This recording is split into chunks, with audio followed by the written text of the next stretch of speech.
We are joined now by Jake Wallis Simons, who a brilliant friend of the show, former editor of the Jewish Chronicle. Jake, great to have you on the programme. What do you make of Sir Keir Starmer's position in all of this? Are we beginning to see, now we see some of our European allies having to stand in on the front lines and do heavy liftings to defend not only Cyprus, of course, which is a European nation, a member of the EU, but the RAF airbase there.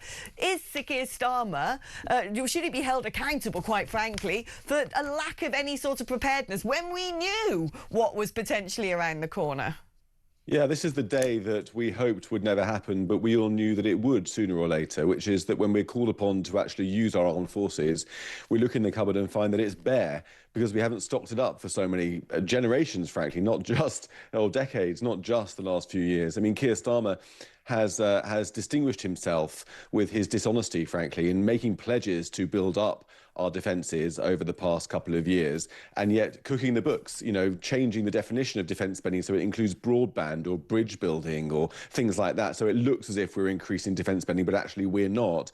And of course, the danger there is that his first duty, the defence of the realm, he is shirking and playing silly buggers because he wants to make the books add up so that he can keep hosing loads of money into welfare. And now we need our armed forces. Our base in Cyprus has been under attack by Hezbollah. Things, as you say, are hotting up. What we should be doing, really, is striking Hezbollah as a deterrent, saying, don't hit the RAF or this is what will happen to you. That's just obvious, like the first rule of warfare, create a deterrent so they won't do it again. But instead, we really have no choice but to pull back, and the Greeks and the French steaming into the fray, and we're not really there with our presence. And it's so... It fills me with despair that Britannia used to rule the waves with the biggest Royal Navy in the world. We used to be such a wonderful power. And just through decades of neglect and complacency, we've led ourselves to being in a vulnerable state, having to rely upon other powers to protect us, not just the Americans. I think we're beginning to see this narrative development that perhaps one of the reasons Starmer has been so leery-livered is because we don't have the capability or the assets to even defend ourselves. But another accusation that has been lodged against our Prime Minister is perhaps he's doing this because he's either afraid of reprisals on the streets of the United Kingdom by supporters of the Iranian regime. He has mentioned explicitly the fact that 20 planned IRGC attacks on British citizens have been foiled by our security services.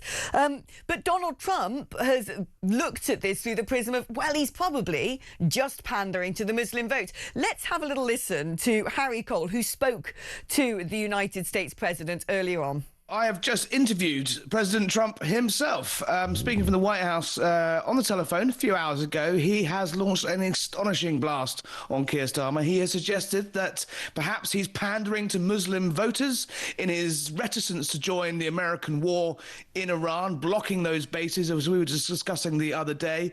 He has said that, you know, Keir Starmer has to stop letting in people who hate Britain into our country. It is a fairly grim assessment from the president about the state of the special relationship. It's safe to say he is raging. He heaped praise on France, on Germany, on NATO, and said Keir's doing things a bit different. He said he never expected to see this from the United Kingdom. He is not a happy president. He basically says that special relationship that's been the cornerstone of Britain's diplomacy for many, many, many, many decades is in one of its toughest spots for a long time. He points to the Chagos Isles deal. He says, why is he doing this? It's woke island. It's unnecessary. He just doesn't understand why Britain would do that, why Britain would turn its back on one of its closest ally at its time of need. Well, there you go. The big question, I suppose, Jake, is why? I mean, is there multiple facets to this? Is it because we're militarily weakened, because nobody is sensibly invested in our armed forces, not this government nor the previous government? Is it because there's a concern about hemorrhaging votes in the Muslim community to, say, the Green Party, who are now polling above Labour extraordinarily after the Gorton and Denton by-election and what that represents? Is it because we have terror cells embedded within many of our towns and cities across the United Kingdom who would rise up if they knew that the United Kingdom had been part of taking out the Ayatollah of Iran? Yeah, I think it's a mixture of concerns that Keir Starmer has. Some of them are valid and some of them very much not, or some political. I mean, starting with the political side, of course, Gorton and Denton did not go his way. He was humiliated there. So now he's in a position where he has to cling on to every last Muslim vote that he can, even the ones who wish to support the Ayatollah, the late Ayatollah of Iran, and the most evil regime on earth. There's also his concerns about international law, which, as we know, he's international lawyer first and leader, if at all, second. Those concerns about international law, in my view, are overblown and absurd. International law has become so corrupted. I mean, just to cite one example, in order for us to do legal military action, we've got to have that approved by the Security Council at the UN. And of course, Russia and China are members of the Security Council, so they will strike down any request to do military action that's against their interests. And so that makes it illegal. Well, I don't think it makes it immoral. You know, the moral thing is to take out tyrants when you have the opportunity to in a strategic way. But there are also some serious strategic concerns, which I think are, you know, I have some sympathies for that. America has not shown itself to be a good ally of Britain, particularly over Ukraine under Donald Trump. It's capricious, it's unreliable, and sometimes quite aggressive towards European allies. So there's that. There's also the lack of a clear end game for the strategy here. I mean, yes, Iran has it coming. It's a poisonous cancer in the region that's been spreading terrorism and viciousness around the region and even to our shores around the world as well. But get rid of them and there could just be chaos. There doesn't seem to be a clear plan. And as Keir Starmer pointed out, you know, regimes have never been changed solely from the air before. So those are real strategic concerns. But I think overall, the balance is that he's just weak. He's politically weak. He's weak in terms of leadership. He hasn't got significant enough armed forces to do what needs to be done, and that really restricts him, and that's why he's coming across as being so utterly pathetic at the moment. But has he inherited an extremely precarious situation where he's having to use international law essentially as a fig leaf? Because what we saw in Gorton and Denton was the fact that there is a consolidated force in this country who could potentially in part represent a fifth column against our national interests. He has inherited a situation where many of our communities now look drastically different from how they looked half a century ago, where we have seen exposed through the Palestine marches but a huge number of people who are extremely against the West. The enemy is inside the gates right now. We saw that as well, of course, with the situation when the Maccabi Tel Aviv fans were blocked from travelling to an away match against Aston Villa because the local Muslim leaders had said to the police, if they come, they will be attacked. So Keir Starmer's looking at this. That didn't just happen over the past year and a half. This has been going on for decades. And perhaps he suddenly realised, you know, the military's on its knees. Our communities are fractured and fragile. There are far too many terrorists here who could launch attacks at any moment. Perhaps that's why he didn't prescribe the IRGC. And that actually we should all be dreadfully concerned right now in the United Kingdom because it seems like the jig is up. Yeah, I think that's a very astute point. I think that a country's military strength often is linked to its cultural coherence and its national sense of family, certainly in the democracies. I mean, I've been to Ukraine just a few days ago. I came back just before the Iran war started, and you can see there that it's a country that's pretty monocultural. It hasn't got very many immigrants at all, and it's able to have that sense of togetherness and pull together with great bravery and resilience and courage in the face of the Russian enemy. Israel's another example. Racially, it's very diverse. It's the most multicultural country probably in the world. With a Muslim minority and so on as well. And yet it has this cultural coherence that's able to pull people together to feel like a family. And its military, like the Ukrainian military, is fearsome, powerful, and punches way above its weight. By comparison, Britain, which has been subjected to decades of mass immigration without any attempts to deal with the assimilation question, which now is really balkanized and ghettoized in some parts of the country.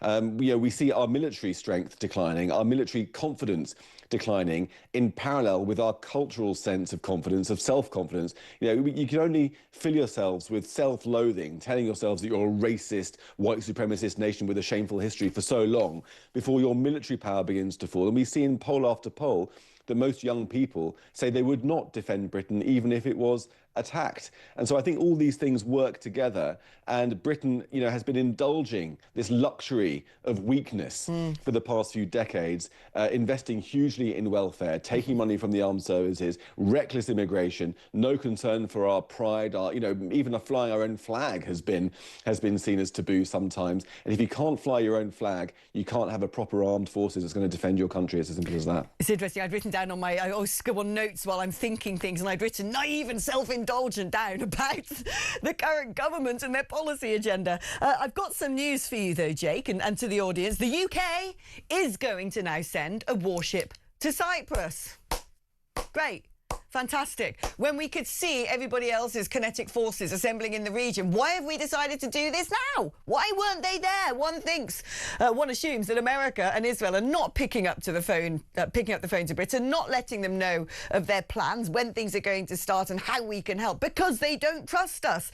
We are sending a warship to Cyprus to defend RAF Akrotiri from Iranian attacks. 3 sources have now told the Times newspaper. The Defence Secretary John Healey had a meeting this morning with senior military figures in which they discussed sending HMS Duncan to the region. The UK, and it's written here in this copy, the UK currently has no ability to defend Cyprus against ballistic missile attacks, and there are fears the island could be vulnerable. That is disgusting. A Whitehall source said it was very likely HMS Duncan will go. Get this, it will take around a week for it to reach Cyprus. Oh, brilliant. We can all just watch it trundling through the waters as our enemies fly fighter jets over it and take it. I mean, come on. The Royal Navy, and get this, currently has 6 Type 45 destroyers. 3 are in deep maintenance. Half of them aren't working. HMS Dauntless and HMS Dragon, however, are alongside in the UK, are at 3 days' notice to move. But HMS Duncan is the one at high readiness to move and would most quickly reach Cyprus. Why are they not already? We know we live in a precarious geopolitical situation. We can see what's going on in Russia and Ukraine and in the northern frontiers of Europe. But we're not supposed to be concerned about that. And we know that all of the American naval infrastructure has been going into the region for weeks. Donald Trump has said he's going to bomb it. We would have understood there will be a reaction from Iran. Why weren't we there, Jake? What is going on? Yeah, I mean, there is definitely a lack of strategic preparedness when you see half of the American air power heading into the Middle East with a clear determination to wage war. And we know we've got assets there of our own on Cyprus and elsewhere. It seems completely neglectful not to think of protecting our own interests in the Middle East as well. But, I've been aboard HMS Dragon, which you mentioned just there, seen it doing some exercises. It's an impressive bit of kit.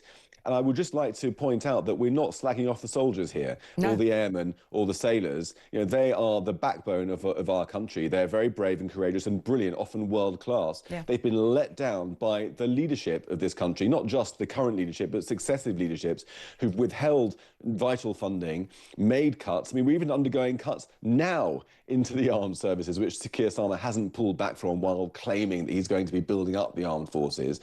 They've been led by donkeys, as has the whole country, for far too long.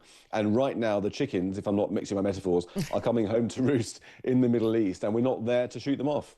Well, you might have been mixing your metaphors, but when it comes to when it comes to the fact that Iran was going to retaliate, I would have bet the farm on it. There you go. Joined you in that one. Jake, thank you ever so much. A brilliant conversation.